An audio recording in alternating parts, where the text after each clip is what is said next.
قاعد اخذ ليركا انا مو متعاطيه لا بهالقانون. متعاطي. انت واحد قاعد يشرب حشيش يقول انا مو انت متعاطي وانت راح يطبق عليك هالقانون. اذا كان ارتكاب هذه الافعال بقصد تنفيذ جريمه. شيل حركته مثلا. ايوه، واذا توفى اعدم. يعني اليوم انا لو حطيت حق شخص ماده مخدره ومات راح توجه لي عقوبه الاعدام. قانون ثاني انا وايد حبيته اللي هو هم بخصوص الدس.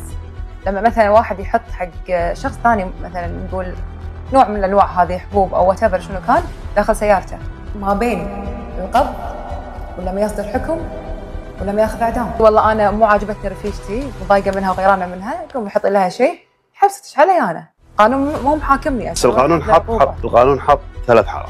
اليوم اذا انت حطيتي الماده هذه دسيتي حق، طبعا احنا ما قاعد نتكلم عن الشرطه ولا اشخاص السلطه، قاعد نتكلم عن شخص عادي حط حق شخص ماده مخدره. اول شيء 5 سنوات اذا انت ما حكمت، حتى ما رحت تحقيق. يعني انا كاميرا صورت ان انت حطيتي لي الماده المخدره، اروح انا اشتكي عليك تنحبسين 5 سنين. هذا بدايه القانون من 5 ل 10. لا انا دشيت المخفر بس يتحقق معاي تاخذين 15 سنه. اذا انا انحبست انت تاخذين مؤبد، اذا انا انعدمت انت تنعدمين.